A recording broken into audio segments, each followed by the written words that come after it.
Today we're going to go over AIRC 10005D, that part of the module.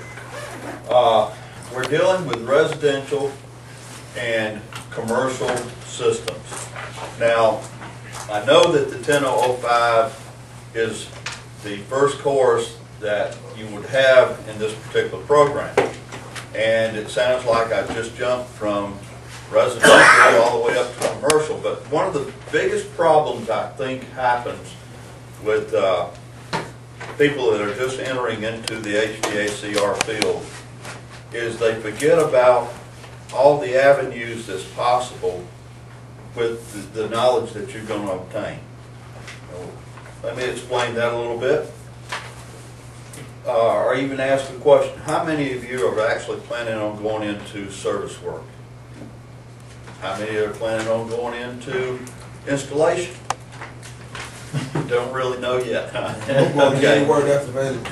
What we're going to go for the work that's available, and that's good, because what happens is a lot of folks that come into here, the first thing they think of is I'm going to be a service tech, or I'm going to do installation work.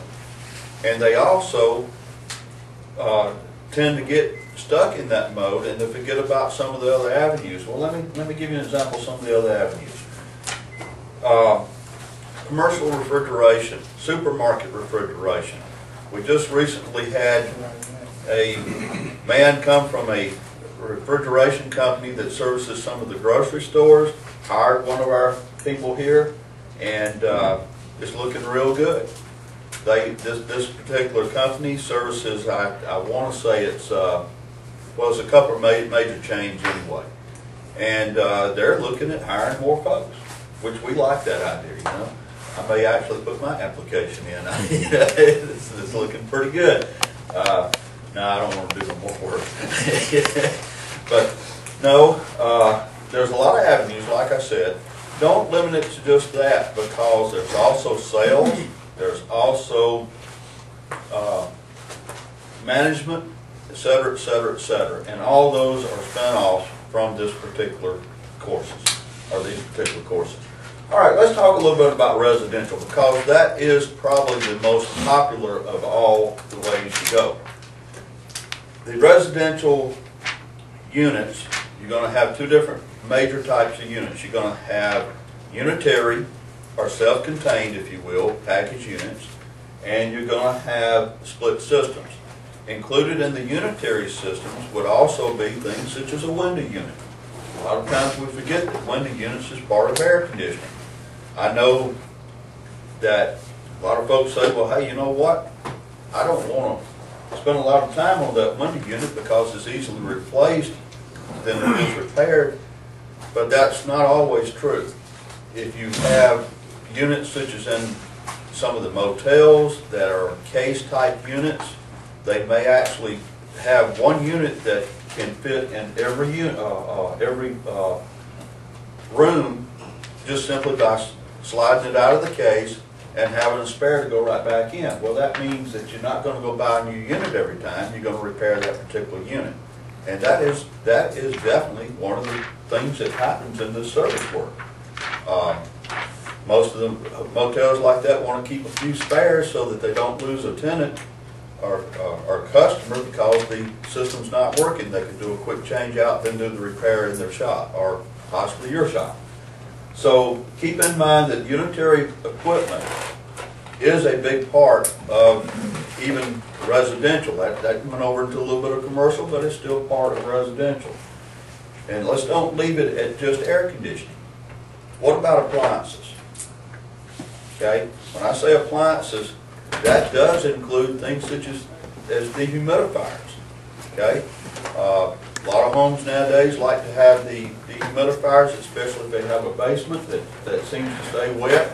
They'll put the dehumidifier in there. That is a piece of refrigeration equipment, and of course refrigerators and freezers and things such as that. But let's talk a little more about what you may run into in the residential. We definitely are going to see package units, but you're also going to be split systems. What's the difference? The biggest difference between a package unit or a self-contained unit and a split system is going to have a line set. You're going to have an indoor unit and an outdoor unit. And you got to have the refrigeration in between, the refrigeration lines in between. That's the biggest difference. The components just aren't in a one frame, so to speak. Well, how big can these units be? Let's cover both residential and commercial. You can have a fraction of a ton capacity, well over 100 tons in one unit. Now, we're definitely not going to see 100 tons in a residence, not anybody I know anyhow, but 5 tons and under is usually considered residential.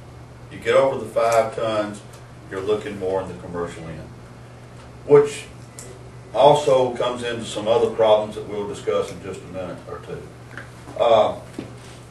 You've heard of EER and SEER ratings.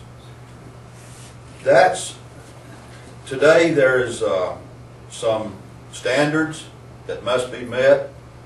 The SEER ratings of new equipment now is at 13, if I'm not mistaken, and that doesn't mean anything out there is not going to be less than that. Well, what is that? That is the seasonal energy efficiency ratio. The EER just leaves the seasons out of it, but the season, when it's seasonal, it gives a truer explanation of how efficient it is. Let's face it. Is air conditioning used year-round here in residential? No. So that's not, if I look at it as running all the time, that's not going to be a true efficiency rating, because if it's a high efficiency and it ran all year long, then it's going to look like I'm saving a whole lot. Whereas if I only run it 3 months out of a year and use those figures, it's going to look more normal. It's going to be more what I would actually see in the end.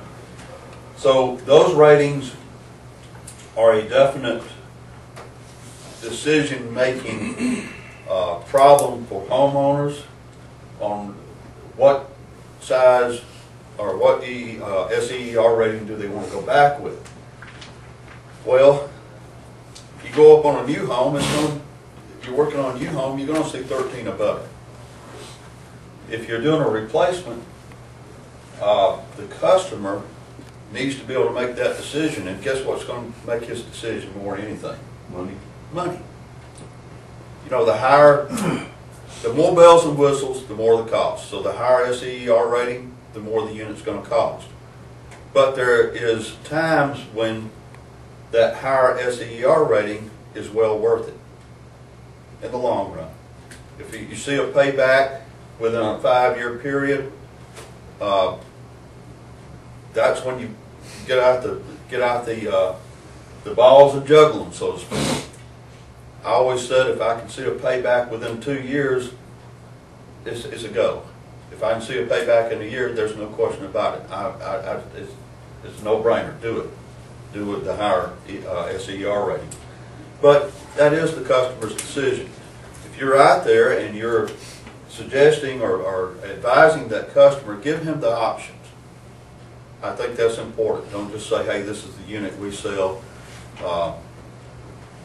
You know, people like choices, right? Okay. All right. I think one of the problems that we do get into, and this can be both commercial and residential, is sometimes we leave out the thoughts of what is it going to look like outside. In other words, what is the aesthetic impact going to be on where the unit's located. Now, this is where engineers and architects come into arguments with one another. You know, me on the mechanical end of it, I'm always looking at, let's get it so it'll work right. Someone who is worried about appearance is going to say, no, let's get it so it'll look right. Well, we have to have a combination of both. You don't want a condensing unit or a package unit to stand out and take away from the appearance of a building or a house. You want it to be pleasable to the eye. Now, that may not sound like a big deal, but let's do some real things here. When you see a unit that may